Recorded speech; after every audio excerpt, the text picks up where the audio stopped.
오늘부터 예배 바로 세우기 캠페인이 시작되었습니다. 10시 45분에 예배 시작 시간을 알리는 양강나팔 소리가 울리고 나면 본당 문은 잠기고 들어올 수 없습니다. 그래서 늦게 오신 분은 단 1초라도 이제 늦게 오신 분들은 교육관으로 이동하셔서 모니터로 예배를 드리게 됩니다. 그래서 오늘 이 자리에 계신 분이 있고 우리 교육관에 계신 분이 있는데 교육관에 계신 분도 사랑하고 축복합니다. 우리 서로에게 한번 사랑의 축복의 격려의 박수 한번 쳐줄까요? 여러분 12월 한 달간 우리 교회가 이렇게 하는 이유가 있습니다. 제대로 된 예배를 드리자라는 거예요. 아멘들 안 하신 것은 뭐 기분 나쁘신가 봐요. 여러분 제대로 된 예배를 드립시다. 준비된 예배를 하나님께 드리자라는 거예요. 또 한 가지가 있습니다. 마지막 때를 준비하고 예수님의 재림을 준비하는 깨어있는 자가 되자는 의미로 우리가 이 한 달간 이 예배 캠페인을 진행합니다. 마태복음 25장에 보면요, 예수님께서 이렇게 말씀하셨어요. 미련한 처녀들이 기름을 사러 간 사이에 신랑이 왔다. 준비하고 있던 처녀들은 신랑과 함께 혼인잔치에 들어가고, 어떤 사람이요? 준비한 사람, 미리미리 준비한 사람. 여러분 오늘 시간보다 5분만 더 준비하시면 막 서두르지 않으셨을지도 모르겠습니다. 또 그 뒤에 나머지 처녀들이 와서 주님 문을 열어주십시오 하고 예언하였다. 그러나 신랑이 대답하기를 내가 진정으로 너에게 말한다. 나는 너희를 알지 못한다 하였다. 그러므로 깨어있으라. 너희는 그날과 그 시각을 알지 못하기 때문이다 라고 말씀하고 있어요. 여러분 오늘 예수님께서 말씀하셨던 이 마태복음 25장에 말씀하셨던 이런 일은 꼭 일어나고 말 것입니다. 꼭 일어날 거예요. 안 믿으시나요? 우리는 하나님의 말씀을 믿는 사람들입니다. 이건 예수님께서 직접 하신 말씀이에요. 이런 일이 꼭 반드시 일어날 거라는 거예요.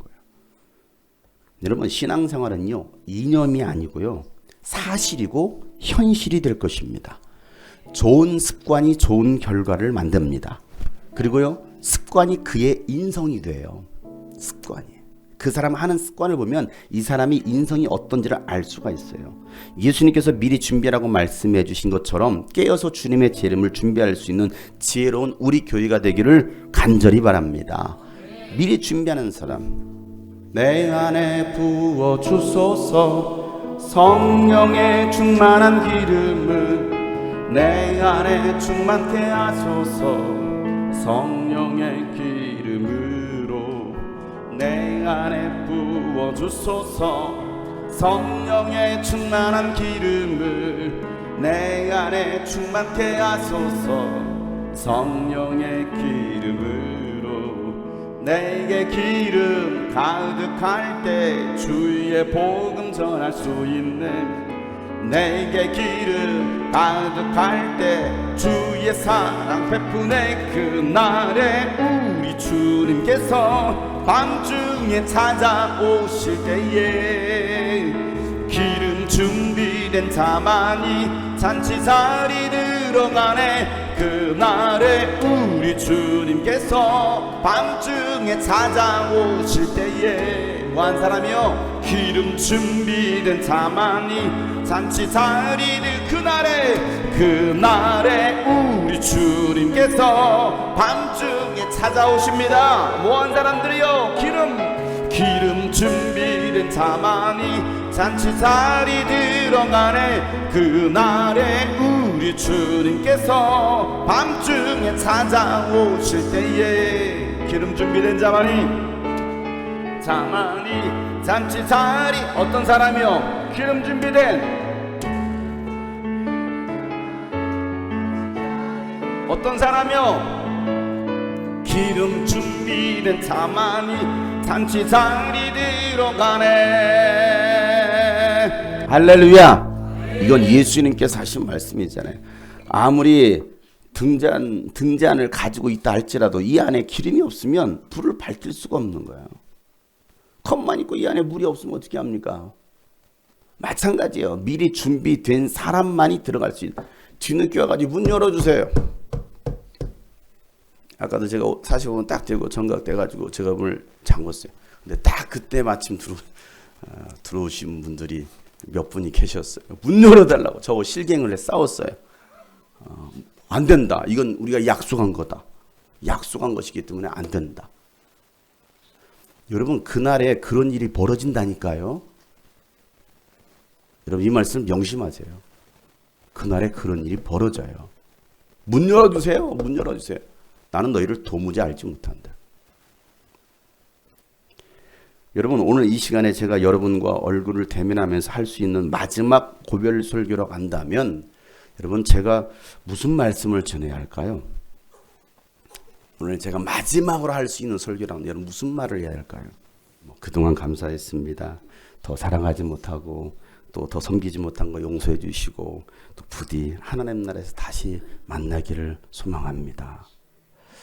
이런 이야기도 하겠죠. 이런 얘기도. 여러분 마지막 설교는요. 제 생에 가장 중요한 이야기를 할 거예요. 마지막으로 남기는 유언과 같은 설교이기 때문에 오늘이 마지막이 될 수도 있으니까요. 제가 내일 살아있다라는 보장은 없거든요. 그렇잖아요. 오늘이 마지막이라고 생각하고서 여러분에게 말씀을 전한다면 이렇게 전하고 싶어요. 사랑하는 주님이 꿈꾸신 교회 성도 여러분, 하나님은 살아계십니다. 예수 그리스도는 어제나 오늘이나 영원토록 동일하십니다. 하나님은 이 세상 주관자인 마귀를 멸하시고 죄인인 여러분들을 구원하시기 위해서 하나님의 아들 예수님을 이 땅에 보내주셨습니다. 예수님은 십자가에 죽으심으로 우리의 죄를 사하셨고 또 그분이 부활하심으로 우리에게 영원한 생명을 보장해 주셨습니다. 우리의 소망은 오직 하늘에 있어요. 하늘나라를 바라보면서 또 그 나라를 얻기 위해서 이 땅에서 육신의 것을 따라 사는 어리석은 인생이 되지 마시고 영원한 것, 하늘의 신령한 것을 사모하면서 그것을 얻기 위해서 살아가는 지혜로운 인생이 되시길 바랍니다. 예수는 외에는 구원이 없습니다. 예수를 믿지 않는다면 지옥 가게 될 것입니다. 예수 믿는 사람들은 하나님 나라의 천국 들어가게 될 겁니다. 여러분 이제 그날이 멀지 않았습니다. 때가 이르리니 예수님께서 이 땅에 다시 오실 것입니다. 그때까지 깨어있어서 시험에 들지 않도록 기도하시고 전도하시고 그리스도의 삶을 살아가는 여러분 되시길 주의 이름으로 축복합니다. 예수님의 이름으로 사랑합니다. 이게 제 마지막 고별 설교예요. 오늘 설교는 여기까지가 끝이에요. 그리고 바울의 설교를 들어보겠습니다. 자, 오늘 본문은 지난주에 이어서 바울이 에베소 교회 장로들을 불렀잖아요. 그리고 마지막으로 얼굴을 보면서 했던 고별 설교입니다. 지난주 말씀까지 한번 간단하게 정리하면 우리 어린이들이 지난주 말씀 안 들었잖아요. 바울에겐 두 가지가 있다고 했어요. 두 가지 마음이 있었다고 했어요. 그 두 가지가 뭐예요? 겸손과 많은 눈물이었다라고 말하고 있어요. 겸손과 많은 눈물. 겸손과 많은 눈물로 주님을 섬겼습니다. 또 성도들에게는요, 유익한 것이면 빼놓지 않고서 어디서든지 전했고 또 누구에게나 차별하지 않고 똑같이 회개하고 하나님께로 돌아오라고 주 예수를 믿을 것을 엄숙히 증언했습니다. 이게 지난주에 했던 말씀이에요. 그리고 나서 어느 도시에서든지 환난과 투옥이 기다린다는 것을 알고 있었음에도 불구하고 바울은 어떻게 한다고 했어요? 사도행 20장 24절 말씀 다 같이 한번 시작. 그러나 내가 나의 달려갈 길을 다 달리고 주 예수께 받은 사명 곧 하나님의 은혜의 복음을 증언하는 일을 다하기만 하면 나는 내 목숨이 조금도 아깝지 않습니다. 아멘. 여러분 이 말씀을 하고 나서 바울은요 처음 에베소에서 가서 어떤 말씀을 전했는지 다시 회고시켜 주는 거예요. 자 25절 말씀에 오늘 본문 다 같이 25절 시작. 나는 여러분 가운데로 들어가서 그 나라를 선포하였습니다. 그런데 이제 나는 여러분 모두가 내 얼굴을 다시는 보지 못하려는 것을 알고 있습니다. 자, 바울이 그곳에 가서 뭘 전했습니까? 네? 그렇게 하지 말고 정확하게 성경에 있는 단어를 쓰세요. 그냥 복음하지 마시고요. 예? 나라. 그의 나라. 그의 나라가 뭐예요? 하나님의 나라입니다. 바울이 에베소에 들어가서 하나님의 나라를 선포했어요. 여러분 에베소를 잘 생각하세요. 우상의 도시잖아요. 거기는 유명한 신전 또 어떤 신전이 있었다고 했죠? 예, 어떤 여신이에요? 예? 예. 아데미 여신, 우리의 에베소 사람의 위대한 아데미 여신, 아데미 신상과 신전을 모형을 팔았던 곳. 여러분, 그들은 그게 그들의 소망이었단 말이에요. 그런데 거기에서 아니다, 이 땅이 아니고 이 땅의 우상이 아니고 어디다, 하나님의 나라가 있다, 하나님의 나라를 선포합니다. 여러분, 왜 그 나라를 선포합니까? 왜 그곳에 그 나라를 선포합니까? 예수님께서 복음 선포하셨을 때 주된 내용이 바로 하나님의 나라였어요. 예수님이 설교하신 내용을 보면 마태복음 4장 17절에 보면요, 그때 예수께서는 회개하여라, 하늘나라가 가까이 왔다 하고서 선포하기 시작합니다. 뭐 하라고요? 첫 번째는 회개하라. 다 같이 회개하라. 그 다음에 뭘 선포합니까? 하늘나라가, 하나님의 나라가 가까이 왔다. 이거예요. 하나님의 나라가 가까이 왔다. 마태복음 4장 23절 말씀은요, 예수께서 온 갈릴리를 두루 다니시면서, 이게 침례 요한이 잡힌 다음의 사건이거든요. 그 다음에 예수님께서 온 갈릴리를 두루 다니면서 그들의 회당에서 가르치시기를, 뭘 가르치십니까? 시작. 하늘나라의 복음을 선포하며 백성 가운데 모든 질병과 아픔을 고쳐주시다. 자, 뭘 선포합니까? 하늘나라, 하나님 나라의 복음이에요. 하나님 나라. 자, 마태복음 5장에 보면 산상수 말씀입니다. 첫 번째 말씀 뭡니까? 3절에 마음이 가난한 사람은 복이 있습니다. 뭐가 있어요? 복이 있는데 뭐가? 하늘나라가 그들의 것이다 라고 말하고 있어요. 하늘나라가 뭐한 사람에게? 마음이 가난한 사람, 심령이 가난한 사람들에게는 하늘나라가 그들의 것이다. 10절 말씀이 또 이렇게 말합니다. 자, 시작. 의를 위하여 박해를 받은 사람은 복이 있다. 하늘나라가 그들의 것이다. 자, 의를 위해서 뭐한 사람? 박해를 받았어요. 핍박을 받았어요. 그들에게 뭐가 있을 것이다? 하늘나라가 있을 것이다 라고 말하고 있습니다. 누가복음 13장에는 또 이렇게 말합니다. 다 같이 시작. 너희는 좁은 문으로 들어가기를 힘써라. 내가 너에게 말한다. 들어가려 해도 들어가지 못하는 사람이 많을 것이다. 자, 어디로 들어가기 힘쓰래요? 넓은 문이 아닙니다. 좁은 문입니다. 여러분, 신앙은요, 넓은 게 아니에요. 좁은 거예요. 쉬운 게 아니에요. 힘든 거예요. 어려운 거예요. 이게 신앙생활이라는 거예요. 천국 가는 게 여러분 넓은 게 아니에요. 천국 가는 길은요, 좁은 길입니다. 그러면서 뭐라고 합니까? 너희가 들어가려고 해도 들어가지 못하는 사람이 뭐 할 것이다? 많을 것이다. 들어가려고 했어요. 여러분, 우리가 이곳에 왜 왔습니까? 천국 들어가려고. 하나님 나라에 들어가려고 하는 사람은 많은데 정작 들어가는 사람은 적다 많다? 적다라고 얘기하고 있어요. 자, 집주인이 일어나서 문을 닫아버리면, 자, 또 문 닫았네요. 어떻게 이런 말씀만 골랐을까요? 여러분, 문을 닫아버렸습니다. 너희가 밖에서 또 뭡니까? 문을 두드립니다. 주인님, 문을 열어주세요 하고 아무리 졸라도 주인은 너희가 어디에서 왔는지 나는 모른다. 무서워요, 여러분, 이 말씀이요. 모르겠는데, 자, 더 심각한, 더 무서운 말씀이 나옵니다. 그때 너희가 말하기를, 시작. 우리는 주인님 앞에서 먹고 마셨으며 주인님은 우리를 길거리에서 가르치셨습니다. 이 말이 무슨 말이에요? 우리는 주님 앞에서, 주인님 앞에서 먹고 마셨대요. 오늘도 점심 먹을 거예요. 떡국 먹을 거예요, 여러분. 먹고 마십니다. 교회 안에서 먹고 마십니다. 교회 안에 있습니다. 공동체 안에 있습니다. 또 뭐합니까? 그분의 말씀을 듣는다라는 거예요. 설교도 들어요. 양육도 받습니다. 가르침도 받습니다. 그런데 주인이 너에게 말하기를, 아니, 나는 너희가 어디에서 왔는지 모르겠는데 불법을 행하는 사람들, 불의를 일삼는 자들아 모두 내게서 물러가라 라고 말하고 있습니다. 불의를 일삼는 사람들, 불법을 행하는 사람들이 뭡니까? 하나님께서 원하시는 뜻대로 하지 않는 거예요. 교회 공동체 안에 있다고 해서 가르침을 받고 양육을 받는다고 해서 그들이 다 하나님 나라에 들어가는 게 아니라, 아니야, 너희들은 불의를 행하고 있어. 하나님 뜻대로 하고 있지 않아. 이건 정답이 아니야. 아니, 정답 비슷하잖아요. 아니, 이건 오답이야. 안 돼. 라고 말씀하고 있는 거예요. 자, 그리고 뭐라고 말합니까? 다 같이 아브라함, 시작. 아브라함과 이삭과 야곱과 모든 예언자는 하나님 나라 안에 있는데 너희는 바깥으로 쫓겨난 것을 너희가 보게 될 때에 거기서 슬피 울면서 이를 갈 것이다. 사람들이 동과 서에서 또 남과 북에서 와서 하나님 나라 잔치에 앉을 것이다. 보아라, 꼴찌가 첫째가 될 사람이 있고 첫째가 꼴찌가 될 사람이 있다라고 말하고 있어요. 내가 먼저 와서 신앙생활 했는데 나는 들어가지 못해요. 오히려 내가 꼴찌가 돼버렸어. 이제 온 사람이 정말 하나님이 주신 그 구원의 은혜에 감격하고 정말 열정과 하나님 섬기고 예배합니다. 그가 1등이 될 수 있다는, 첫째가 될 수 있다는 거예요. 여러분, 신앙의 연배, 신앙의 연륜이 그 사람을 천국으로 인도하는 게 아니라는 거예요. 동서남북에서 사람들이 올 거라는 거예요. 그 말이 무슨 말입니까? 너 유대인들 니들이 히브리 민족이라고 선민이라고 너희들이 천국 갈 거라고 생각하게 착각하지 마. 너희들 밖에 있는 사람들 동서남북 이방에서 이방인들이 하나님 나라에 들어가게 될 거야 라고 말하고 있어요. 여러분 그 선민의식, 내가 기독교인이야 라는 여러분 의식을 버리셔야 돼요. 의식이 아니고 여러분 삶입니다. 신앙생활은요 삶이라는 사실이에요. 삶은 없고 내가 기독교인이야, 나 주님이 꿈꾸신 교회 다녀, 아니 그거 아무 필요 없다라는 거예요. 아무 필요 없다라는 거예요. 내가 지금 어떻게 살고 있는가? 여러분 우리의 신앙생활 하는 이유가 무엇입니까? 하늘나라에 들어가기 위함입니다. 여러분 왜 우리가 헌신합니까? 왜 여러분 헌금하고 전도를 하고 예배를 드립니까? 하나님 나라를 소망하기 때문에 그런 거예요.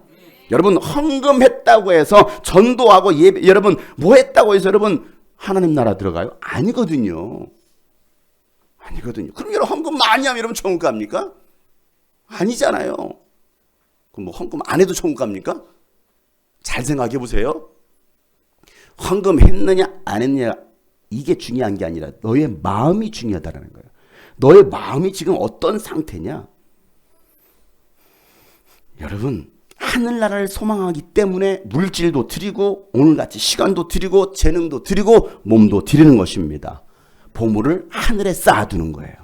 이들이 바로 지혜로운 자들이라는 거예요. 바울은요 이제 에베소 교회 성도들을 다시 보지 못할 것을 알고 있었습니다. 그래서 다시 그들에게 마지막으로 전하고 싶은 말을 증언해 주는 거예요. 바울이 마지막으로 전하고 싶은 얘기를 하고 있습니다. 그게 뭡니까? 26절 27절이에요. 다 같이 한번 시작. 그러므로 나는 오늘 여러분에게 엄숙하게 증언합니다. 여러분 가운데서 누가 구원을 받지 못하는 일이 있더라도 내게는 아무런 책임이 없습니다. 그것은 내가 주저하지 않고 여러분에게 하나님의 모든 경륜을 전해 주었기 때문입니다. 바울은요 성도들의 눈치를 보지 않았습니다. 마땅히 전해야 될 진리 하나님의 말씀을 담대히 전했습니다. 여러분 교인들 눈치 보기 시작하면요 정말 전해야 될 말씀을 제대로 전하지 못해요. 그저 비유 맞추고요 성도들 기분 좋게 하는 설교를 합니다. 오카는 목사님께서 돌아가시기 전 회개하는 마음으로 설교했던 내용 여러분 귀담아 들어야 돼요. 한번 여러분 그 말씀을 들어보세요.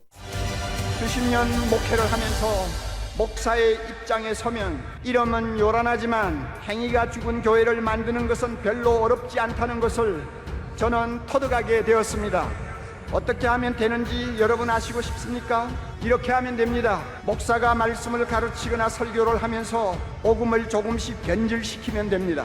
그리고 나중에는 복음이 얼마나 변질되고 있는지조차도 모를 정도로 둔감해지면 됩니다. 그러면 교회는 이름만 살았고 행위는 죽어질 수 있습니다. 우리가 잘 아는 바와 같이 복음이란 누구든지 예수를 믿으면 구원받는다고 하는 기쁜 소식입니다. 그러나 이 복음에는 진리의 양면성이 들어있습니다. 구원은 믿음으로 받지만 그 믿음의 진가는 순종하는 행위로 검증받아야 한다는 것입니다. 따라서 믿음이 구원의 절대적인 요소라고 한다면 행위는 구원의 필연적인 요소가 됩니다. 우리는 구원받기 위해 순종하는 것이 아니라 구원받았기 때문에 순종하는 사람들입니다. 그러므로 믿음과 행위는 따로 놓고 생각할 수가 없습니다. 따라서 목회자는 믿음과 순종을 똑같이 중요하게 다루고 가르쳐야 합니다. 믿음으로 구원 얻는다는 로마서를 설교했으면 행함이 없는 믿음은 죽었다는 야고보서도 진지하게 가르쳐야 하는 것입니다.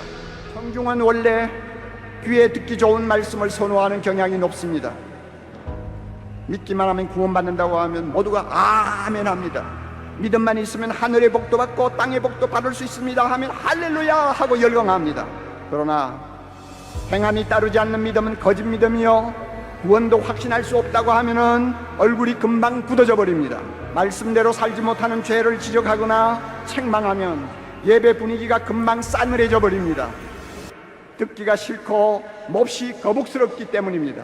사랑의 교회에서 사역할 때 저는 비슷한 반응을 가끔 볼 수 있었습니다. 이런 청중의 반응에 예민해지면서 저도 모르는 사이에 그들이 좋아하는 말씀을 일부러 골라서 설교하는 사람으로 바뀌는 것을 보았습니다. 대신 죄라든지 회개라든지 순종이라든지 거룩이라든지 하는 듣기 피곤한 말씀은 할 수 있으면 피하거나 꼭 말을 해야 할 때는 달래듯이 부드럽게 말하고 싶어하는 유혹에 끌려가는 것을 보았습니다. 저의 이런 모습은 예수님이 절대로 바라시는 것이 아니었습니다. 저도 절대로 원하는 것이 아니었습니다. 그러나 실제로는 그런 일이 강단에서 일어나고 있었고, 그 결과 저도 모르게 복음을 조금씩 변질시키는 설교자가 되어가고 있었습니다.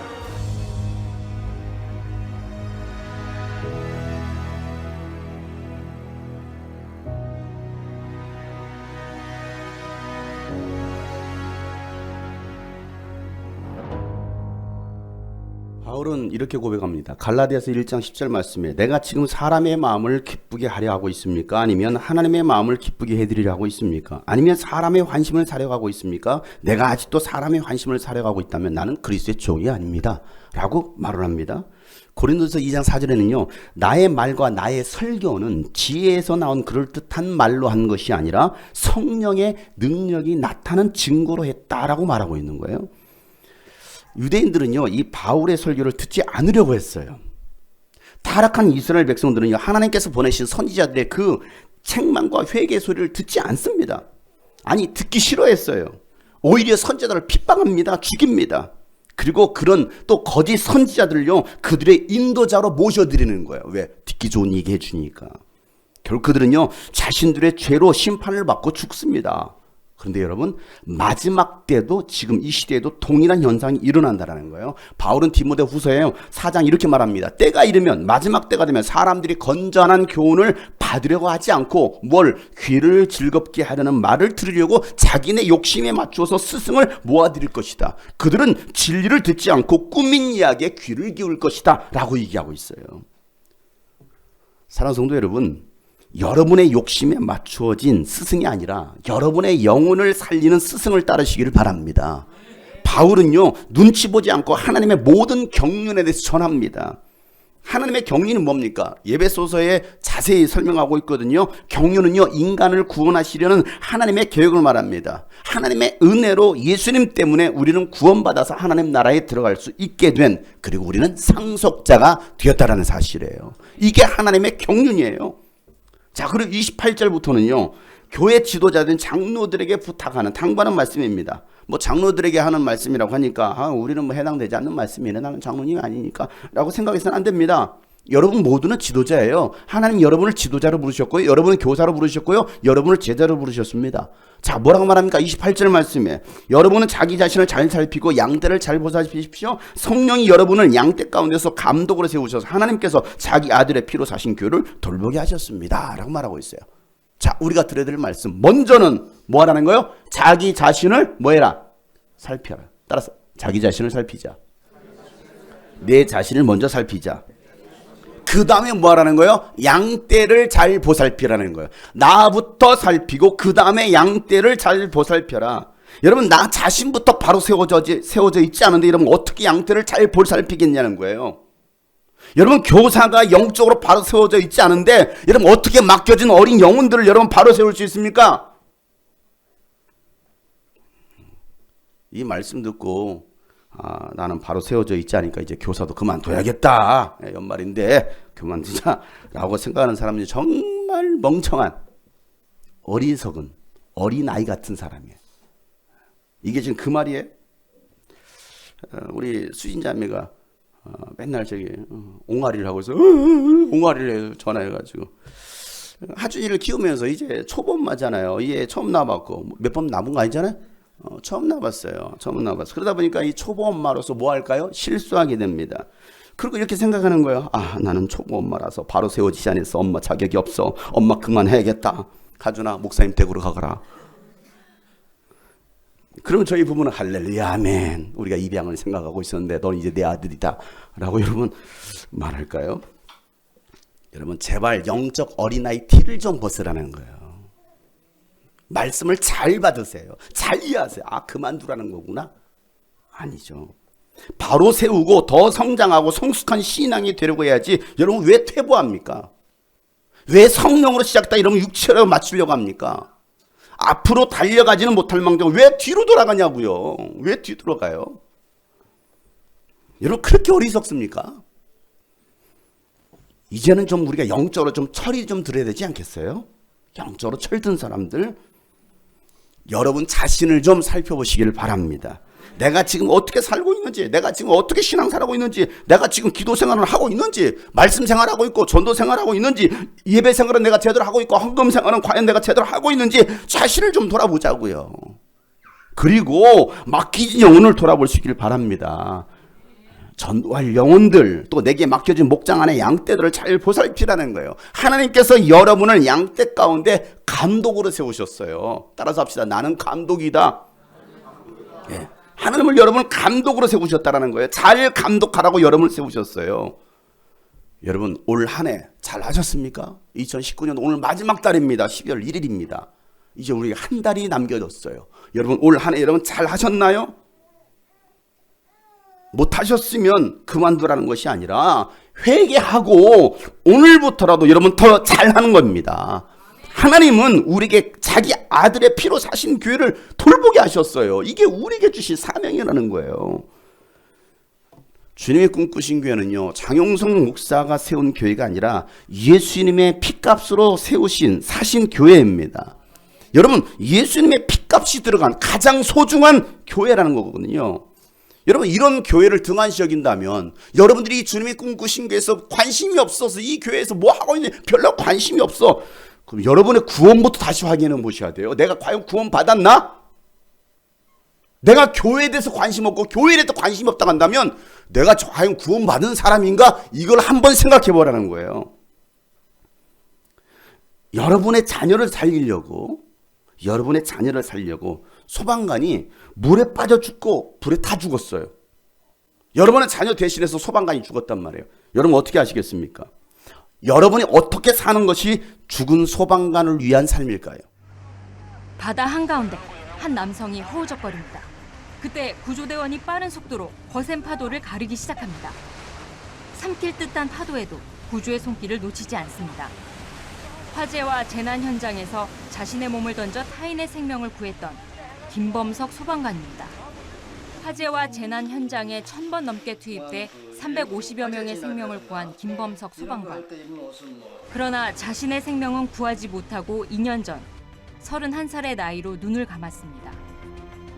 아직도 믿기 어려운 아들의 갑작스런 죽음에 사진 속에 웃고 있는 아들의 모습이 아버지의 가슴속을 파고듭니다.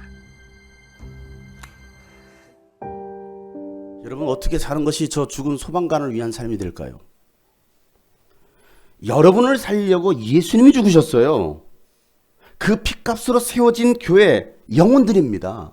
이 교회가 그 교회를 돌보라고, 그 영혼을 돌보라고 여러분을 감독자로, 목자로, 리더로, 교사로 세웠다는 거거든요.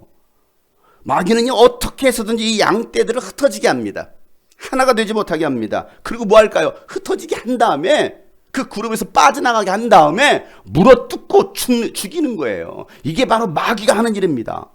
교회가 하나 되지 못하게 하고 서로 시기하고 미워하고 오해하고 싸우게 합니다. 그리고 가정을 깨뜨리고요. 심지어는 국가까지 분열을 시킵니다. 이게 바로 마귀가 하는 일이에요. 마귀는요 도적질하고 죽이고 멸망시키는 자예요. 영적으로 깨어있지 않고서는요 이 마귀의 공격에서 살아남지 못합니다. 그래서 깨어있으라고 매주 소리치는 거예요. 여러분 성도들이요 깨어있으라고. 자 주먹 쥐고 내 영혼아 깨어있으라. 시작. 내 영혼아 깨어있으라. 시작. 내 영혼아 깨어있으라. 시작. 내 영혼아 깨어있으라. 그래 여러분의 영혼이 깨어있지 않으면 안 돼. 한시도 여러분 방심해서는 안 됩니다. 여러분 북한이요 지금 화해 분위기로 나온다고 해서 안심하고 해달라는 거 다 해주고 방심했다가 미사일 폭격 맞는 거예요. 깨어서 경계하라는 거예요. 그럼에도 불구하고 왜? 아직은 적이기 때문에. 이렇게 말하면 또 제가 또 고소당하려나요? 이렇게 말했다고 지나면 어떤 분이 또 그랬다고 하는데 깨어있으라는 거예요. 언제 우리를 향하여서 마귀가 미사일을 날릴지를 몰라요. 우리는 안심하고 있어요. 이 정도 하면 되는 거 아니야? 좋은 거 아니야? 바울이 지금 이야기를 하고 있는 거야. 바울이. 자 사도행전 20장 29절부터 30절 말씀 다 같이 시작. 내가 떠난 뒤에 사나운 이리들이 여러분 가운데 들어와서 양떼를 마구 헤아리는 것을 나는 압니다. 바로 여러분 가운데서도 제자들을 이탈시켜서 자기를 따르게 하려고 어그러진 것을 말하는 사람들이 나타날 것입니다. 여러분 사나운 이리들이 밖에서 들어와서 공격하지만요 내부에서도 문제를 일으키는 사람들이 있다라는 거예요. 외부 공격만 게 아니고요. 어그러진 말을 하는 사람들. 어그러진 말이 뭡니까? 아, 목사님 또 오늘 왜 이래? 목사님 어떻고? 아, 저 성도는 어떻고 저떻고? 아, 이 교회는 뭐가 문제고? 그런 수많은 말들로 시험 들게 해서 교회 나가게 하는 사람들. 여러분, 이게 신천지가 쓰는 수법이거든요. 혹시 여러분 주변에서 저를 욕하는 사람이 있거든, 신천지로 의심하시면 됩니다. 그리고 여러분이 욕하고 있거든, 내가 신천지에 유혹되지 않았나 한번 생각해 보시길 바랍니다. 이게 교회를 깨트리는 수법입니다. 여러분, 문제없는 교회가 어디 있습니까? 허물 없는 사람이 어디 있습니까? 아무도 없어요. 그리스도인은요, 허물을 덮어주면서 그가 변화되기 위해서 기도하는 사람들이지, 허물을 들춰내고 교회를 막 까발리고 뭐해서 무너뜨리는 자가 아니라는 사실이에요. 이건 마귀가 하는 수법입니다. 자꾸 교회 불만을 말하는 사람들은요, 잘 생각하셔야 돼요. 내가 혹시 신천지는 아닐까? 아니면 내가 지금 마귀의 종이 된 것은 아닐까? 성경에서 뭐라 말합니까? 그런 사람들과는 거리를 두라는 거예요. 거리를 두라. 그게 유익하다. 자, 31절 말씀. 그러므로 여러분은 깨어 있어서 내가 3년 동안 밤낮 쉬지 않고 각 사람을 눈물로 훈계하던 것을 기억하십시오 라고 말하고 있습니다. 자, 바울은 에베소에서 3년 동안 머물면서 밤낮 쉬지 않고 눈물로 훈계합니다. 여러분들 제가 어떻게 훈계했는지 여러분들도 아실 거예요. 어떻게 하셨는지. 자, 바울은 이제 떠납니다. 떠나지만 그들을 지킬 수 있는 게 뭘까요? 바울은 그 자리에 없어요. 예수님도 그 자리를 떠납니다. 내가 떠나가신 것이 너에게 유익하다라고 말한 것처럼. 그들을 지킬 수 있는 것이 무엇입니까? 하나님의 은혜의 말씀이라는 거예요. 우리를 지킬 수 있는 것은 유일한 거, 하나님의 은혜의 말씀. 자, 32절 말씀 다 같이 한번 큰 소리로 시작. 나는 이제 하나님과 그의 은혜로운 말씀에 여러분을 맡깁니다. 하나님의 말씀은 여러분을 튼튼히 세울 수 있고 거룩하게 된 모든 사람들 가운데서 여러분으로 하여금 유업을 차지하게 할 수 있습니다. 아멘. 여러분 자녀들을 여러분 어떻게 지킬 수 있어요? 내 자식도 어떻게 지킵니까? 내 손 안에 벗어나면 여러분 어떻게 지켜요? 여러분의 영혼을 뭘로 지킵니까? 돈이에요? 학원이에요? 뭐 훌륭한 과외 선생님입니까? 아니면 높은 자리에 어떤 뭐 명예로운 자리에 권력?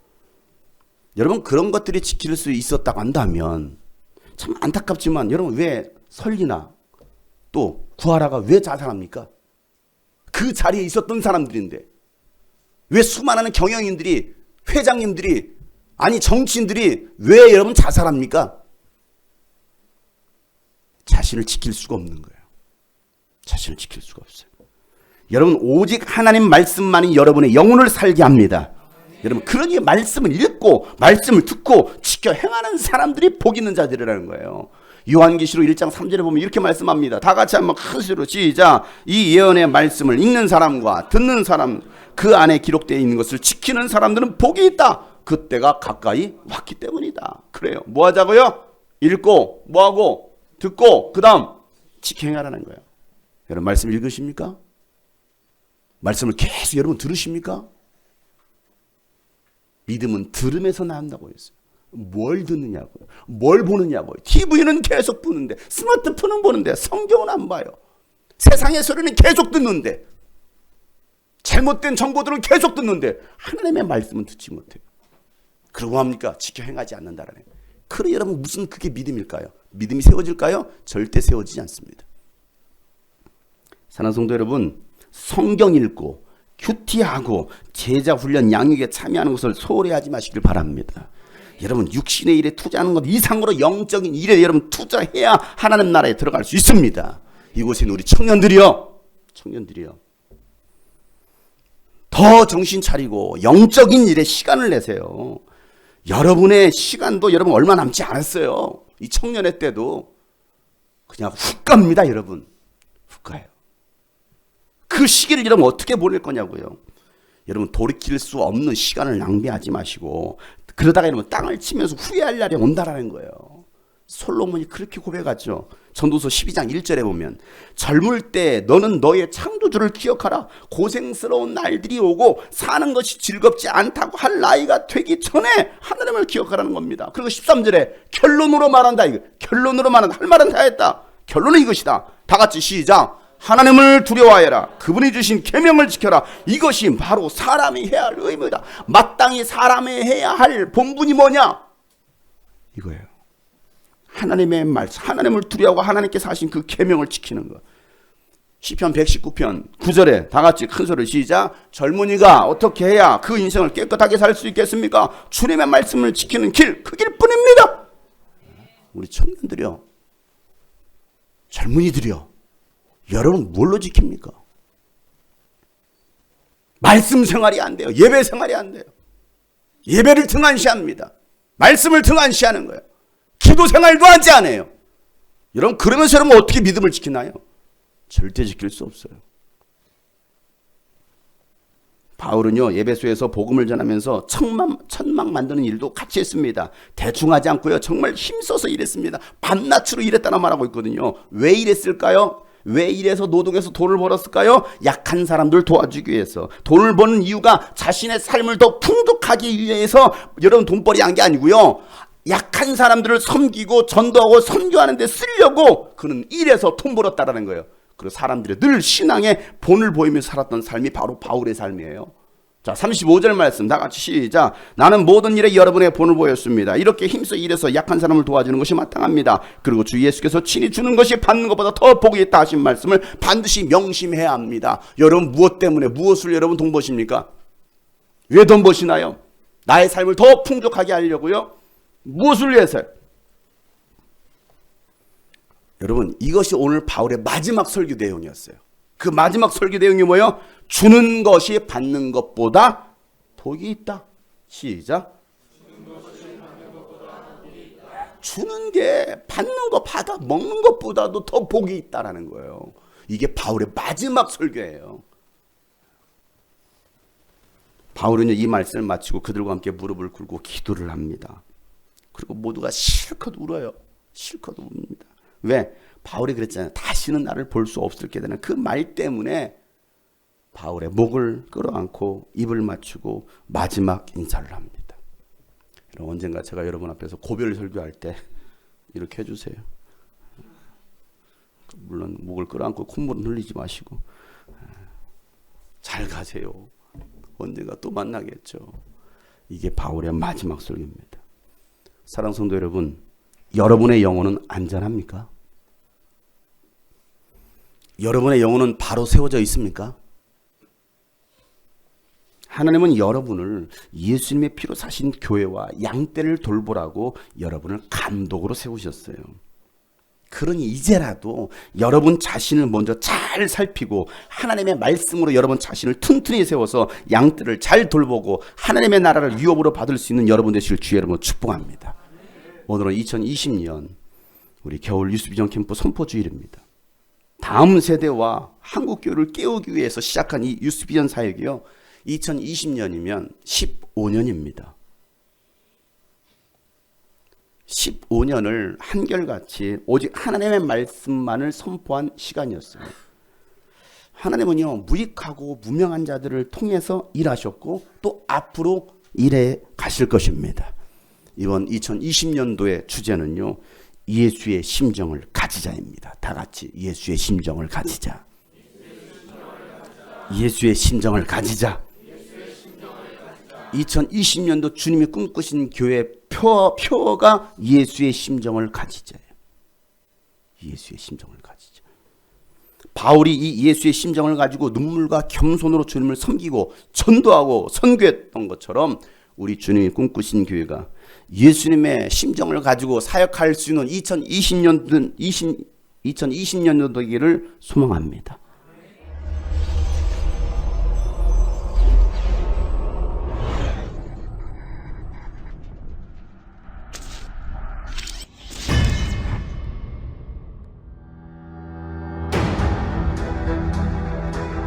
나는 광야에서 외치는 이의 소리요, 너희는 주님의 길을 곧게 하여라.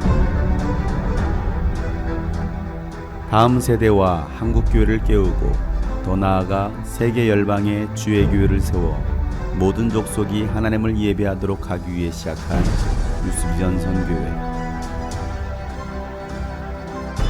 2006년 아무도 알아주지 않는 지극히 작은 교회, 무명한 한 사람으로 시작한 유스비전 선교회는 현재 고대양 6대주를 다니며 복음을 전하고 모든 세대, 모든 족속과 함께 하나님을 예배하고 있습니다. 말씀, 찬양, 기도만이 우리 영혼을 살리고 교회를 다시 일으킨다는 진리를 붙들고 한결같이 달려온 지 15년. 하나님은 유스비전 선교회, 주님이 꿈꾸신 교회를 통해 세계 곳곳에 교회를 일으키고 계셨습니다. 1000명 가까운 청소년들이 모여 뜨겁게 하나님을 찬양합니다. 이 캠프는 여느 대형 교회나 큰 단체가 주관한 것이 아닙니다. 불과 100여 명 성도 작은 교회가 마련한 것입니다. 캠프 모든 과정에는 어린아이부터 장년에 이르는 성도 모두가 스텝으로 참여합니다. 예수님은 그 12제자를 훈련시켜 사실 열방 가운데 예수 그리스도의 복음을 증거할 수 있게끔 하셨던 것처럼 주님이 꿈꾸신 교회나 이 유스비전 사역 자체가 적은 능력 가지고 큰 일을 감당하는 그런 교회. 교회 학교 사역이 어려움을 겪는 한국교회 현실 속에 장 목사는 개척 초기부터 오직 다음 세대에만 초점을 맞추고 사역을 이어왔습니다. 성도들 역시 다음 세대를 향한 그의 사역 방향에 공감하고 적극적으로 헌신합니다. 하나님을 만나고자 교파와 세대를 뛰어넘어 한자리에 모여 예배하는 캠프가 있어 찾아가 봤습니다. 한 목소리로 예수 그리스도의 말씀은 진리라고 고백하는 어린이들, 청소년과 청년들이 사랑에 대한 강의를 집중해 듣습니다. 저녁이 되자 어린이부터 장년까지 모두가 함께 모여 간절하게 기도하고 신나게 찬양하며 예배합니다. 교파와 상관없이 전 세대가 예배의 자리에 모인 곳, 주님이 꿈꾸신 교회 유스비전 미니스트리가 개최한 제34차 여름 유스비전 캠프 현장입니다. 유스비전 미니스트리 대표 장용석 목사는 한국교회의 미래는 다음 세대에 있는 만큼 다음 세대를 복음과 성경 말씀 위에 바로 세우기 위해 또 전 세대가 어울려 공동체로서 큰 영적 성장을 이루기 위해 캠프를 열고 있다고 말했습니다. 자, 유스비전 캠프를 시작한 이유는 바로 이 한국교회의 다음 세대들을 세우고 다음 세대들이 민족에 추역되도록 하는데 이 캠프가 시작이 되었습니다. 하나님의 말씀으로만 사실은 영혼들이 달라지거든요. 다음 세대들에게 정말 복음을 심어주면, 십자가의 복음, 부활의 복음을 심어주면 그 다음 세대들이 깨어나고 또 한국교회를 살리고 민족을 살릴 수가 있습니다. 캠프에 참가한 다음 세대 어린이들은 다양한 프로그램으로 진리를 배웠다며 성경 내용을 자신 있게 말했습니다.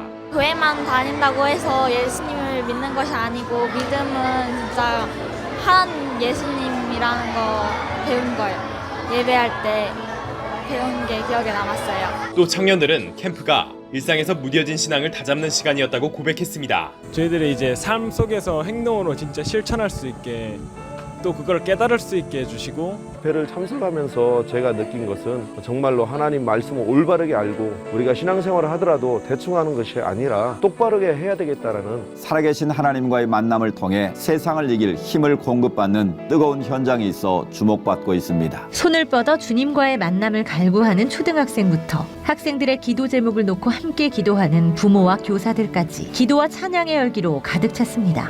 하나님이 저한테 주신 꿈은 어린이를 살려라 라는 그런 꿈을 주셔서 캠프에는 나이와 교단, 교파를 초월해 전국에서 모인 500여 명의 교인들이 참여했습니다. 14년 전 작은 교회를 살리고 청년들에게 꿈과 비전을 주고 싶어 시작한 캠프는 어느새 유명세를 탔고 교회 학교 구성원으로 참석했던 청년들이 자라나 교사가 돼 학생들을 데리고 참가하는 사례도 늘고 있습니다. 처음에 학생으로 왔을 때는 사실 언니한테 끌려왔거든요. 오자마자 예수님을 만나고 그 교회 안에서 꾸준한 성경 공부를 통해서 더 인격적인 예수님을 붙잡으면서 이번에도 사실 정말 오지 않을 것 같았던 아이들이었죠. 맞아요, 진짜 정말 오지 않을 것 같았던 아이들이었는데 정말 저희 교회에서 또 몇 주 전부터 같이 기도하고 새벽 기도도 같이 서로 나오면서 아이들을 위해서 기도하니까 정말 이틀 1일 안에 변화된 아이들도 있고 갑자기 오겠다고 연락이 와서 다 같이 오다 보니까 25명이 왔어요. 교회마저도 복음을 잃어버린, 복음을 상실한 그런 시대에 살고 있는데 그런 이들 가운데 아니다, 복음이 능력이다, 예수만이 해답이, 포기하지 맙시다, 도전합시다. 하나님의 능력이 있으면 우리는 불가능을 가능케 하는 사람들입니다. 유스비전에 가면 진짜 그 성령님 역사하신다는 게 되게 강하게 느껴지는 것 같아요. 저는 한 번도 왜 가지라고 생각해 본 적이 없었던 것 같아요. 그냥 가는 거예요. 유스비전이니까 믿고 가는 거죠. 그 은혜를 잊지 못할 거라고 살아계심을 느꼈고 열정을 유스비전 캠프는 내가 봤던 최고의 수련회다. 명불허전입니다. 영적 목마름을 단번에 저는 치유자 회복입니다. 주님을 다시 만나고 하나님 보시기 아름다운 곳에서 다시 한번 아니면 진짜 후회해요. 하나님의 역사하시는 유스비전. 역시 유스비전이 사람들도 믿음이 생기는 좋은 기회인 것 같아요. 하이는 캠프고 힐링 캠프. 평생 오고 싶은 캠프. 유스비전 선교회는 다음 세대들을 사명과 실력과 영성을 갖춘 지도자로 세워 마지막 시대, 마지막 복음의 전달자의 사명을 감당케 하기 위하여 오늘도 쉬지 않고 광야에 외치는 자의 소리가 되어 복음을 전하며 예배합니다.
하나님은 지금도 하나님을 사랑하는 무명한 한 사람, 한 교회를 찾고 계십니다. 여러분이 바로 그 주인공입니다.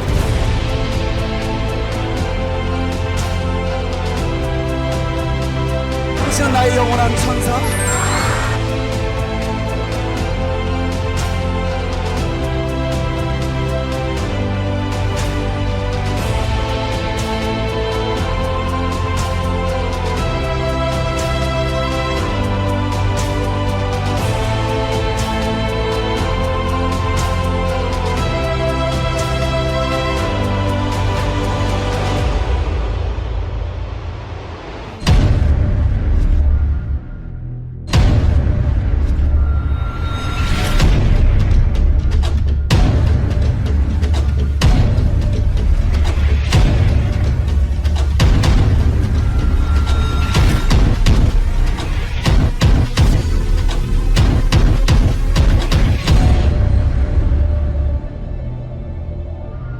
기도할 때 하나님이 살아계심을 정말 느끼게 되고 저를 선택해가지고 정말 능력 주시고 사랑해 주시는 거를 정말 많이 느낍니다. 정말 이 캠프에는 하나님이 역사하시는 캠프구나, 성령님이 임하시는구나. 정말 이 캠프를 오면 후회 절대 안 합니다. 잘 못했던 부분이 많았는데 이 캠프를 통해서 은혜 받으면서 잘 할 수 있을 것 같습니다. 예수님 사랑해요. 목사님이 설교해 주시고 같이 찬양할 때 진짜 하나님이 살아계시는구나. 기도원의 300명의 용사를 만드는 우리 유스비전 캠프를 적극 추천합니다. 제가 저희 손자의 손자를 데리고 오고 싶을 정도로 유스비전을 강추합니다. 치유받을 수 있는 그런 기적을 맛보았습니다. 초동이 형, 이 집 어떤데? 이 집 맛집이지 뭐. 어째배째. 이 유스비전이 쭉 영원히 지속이 됐으면 좋겠어요. 예수님 오실 때까지요. 저희가 이 유스비전을 통해서 계속 믿음으로 같이 성장을 해 나가고 있는데 하느님께서 저를 감싸 주시는 그런 느낌을 받았어요. 부모님이 자식들 정말 사랑한다면 유스비전 캠프를 통해서 하나님 체험을 하고 유스비전 꼭 함께 참여해 주시기 바랍니다. 강용석 목사님 그리고 여러 강사님들 너무너무 멋지고 너무너무 은혜 충만했어요. 우리 유스비전 캠프 많은 사람들 와서 정말 은혜 많이 받고 돌아가는. 유스비전은 여러 말이 필요 없어요. 일단 한번 와봐라. 영혼을 살리는 말씀이고. 오늘도 일할 사람을 찾고 계십니다. 대단한 사람이 아니고요. 연약하지만 아무것도 아니지만 정말 하나님의 마음을 가진 사람, 예수의 심정을 가진 사람, 하나님 그 사람을 통해서 일하시기를 원하십니다. 오늘 다 같이 한번 오늘 말씀 기억하시면서 기도할 때 하나님 내가 그런 사람 되게 하여 주십시오.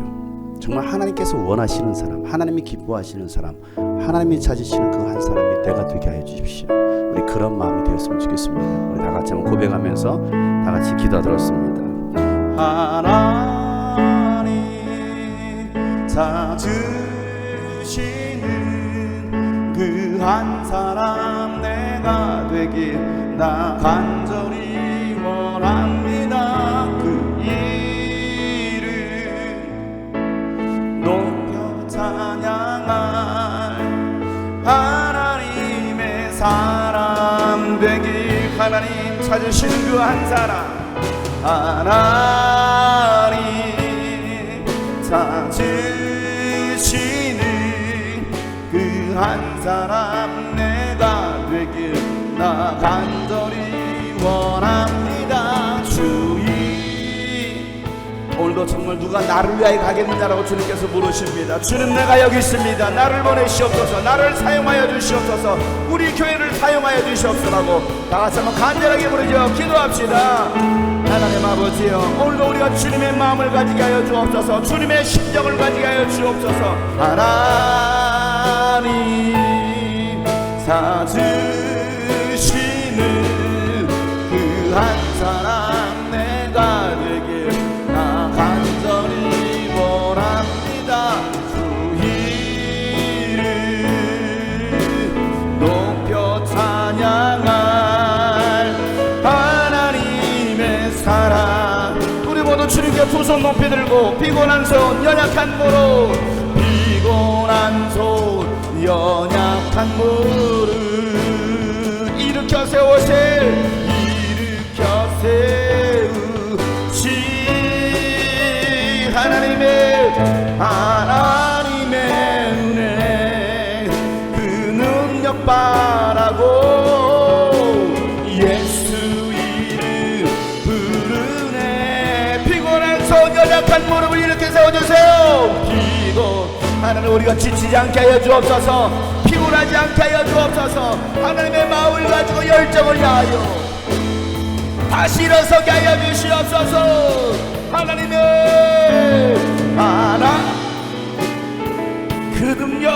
그 능력 바라고 예수 이름 하나님 찾으시는 한 사람, 하나님 찾으시는 그 한 사람 내가 되길 나 간절히 주 이름 높여 찬양할 하나님의 사랑 굳게 서리 영원하신 말씀 위에 굳게 서리 굳게 하나님의 은혜 말씀 위에 섭시다. 오직 하나님의 말씀만이 그 말씀 위에 굳게 서리라. 굳게 서리 굳게 서리 영원하신 말씀 위에 굳게 서리 굳게 서리 그 말씀 위에 굳게 서리 주님 약속하신 말씀 위에서 영원토록 주를 찬송하리. 소리 높여 주께 영광 돌리며 이 약속 굳게 주님 약속하신 말씀 위에서 주님 약속하신 말씀 세상 염려 내게 엄습할 때 용감하게 힘써 싸워 이기며 약속 믿고 우리 힘있게 믿음으로 선포합시다. 굳게 서리 영원하신 말씀 위에 굳게 서리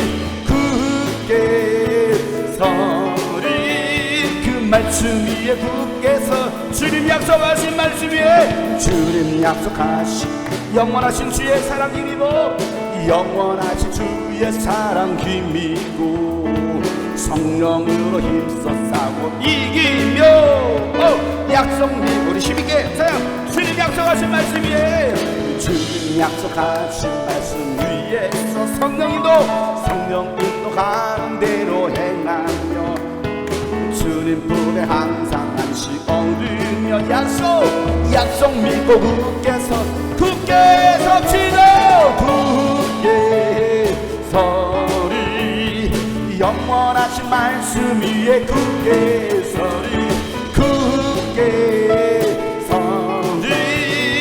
말씀 다시 한번 굳게 섭시다 굳게 서리 영원하신 말씀 하나님의 말씀만이 여러분을 살립니다 굳게 서리 자 우리 옆에 사람 손 붙잡고 굳게 섭시다 굳게 서래 굳게 꽉 잡아주세요 하나님 말씀만이 여러분을 지킵니다 하신 말씀 위에 굳게 서리 굳게 서리 자 우리 다른 사람 축복할 때 손 내밀어 줍시다 굳게 섭시다 굳게 서래 굳게 여러분 굳게 서라고 하나님의 말씀으로 격려합시다 영원하신 말씀 위에 자 앞뒤로 굳게 서리 그 말씀 우리 마지막으로 힘있게 박수 치면서 굳게 서리 영원하신 말씀 위에 굳게 서리 굳게 서리 그 말씀 위에 굳게 서 그 말씀 위에 굳게 서 그 말씀 위에 굳게 서리라 할렐루야 여러분 하나님의 은혜의 말씀 위에 굳게 서는 여러분 되시길 바랍니다 우리를 지킬 수 있는 그 어떤 것도 없어요 오직 하나님의 말씀만이 우리를 지키는 겁니다 여러분의 자녀를 지키는 것도 이 민족을 지키는 것도 오직 하나님의 말씀입니다 하나님의 말씀을 무시한 민족은 다 망했습니다 하나님의 말씀을 무시한 교회는 다 망합니다 하나님의 말씀을 무시한 가정은 망할 수밖에 없는 거예요 그러나 하나님의 말씀을 붙드는 신령은 가정은 교회는 민족은 하나님께서 분명하게 다시 회복시켜 주실 것입니다 우리 모두 그 하나님의 말씀에 붙들리는 예수 그리스도의 심정을 가지는 우리 모두가 되기를 주의 이름으로 축복합니다 자 주목 주시고 예수의 심정을 가지자 우리 한번 세게 크게 외쳐 여러분 속에 예수님의 심정이 들어올 수 있어 예수의 심정을 가지자 세 번 시작 예수의 심정을 가지자 아멘. 자, 네 사람씩 예수의 심정을 가집시다. 인사합시다. 예수의 심정을 가집시다. 예수의 심정을 가집시다. 예수의 심정을 가집시다. 우리 모두가 예수의 심정을 가져서 하나님의 나라를 바라봅시다. 할렐루야. 이번 2020년도 겨울 사역 가운데 주의 은혜가 임하고 우리 모두에게 하나님의 은혜가 임하기를 간절히 소망합니다. 기도하겠습니다. 살아계신 하나님 아버지 오늘도 주님의 말씀을 기억하며 바울의 이 마지막 설교를 기억합니다. 주는 자가 받는 자보다 복이 있다는 이 말씀처럼 우리가 주는 자가 되게 하여 주옵소서. 사랑을 나누게 하시고 복음을 나누는 자가 되기를 원합니다. 그래서 정말 많은 영혼이 주께로 돌아오므로 하나님의 나라를 세워가는 확장해가는 우리 주님의 꿈꾸신 교회 2020년도 겨울 유수비전 사역 되게 하여 주시옵소서. 이제는 우리 구주 예수 그리스도의 은혜와 하나님 아버지의 놀랍고도 지극하신 사랑과 성령님의 감화 감동 교통 충만하심이 오늘 말씀을 기억하고 살아가기로 결단한 모든 하나님의 사람들 머리 위에 이제부터 영원토록 함께 하시기를 간절히 축복하며 기도하옵나이다.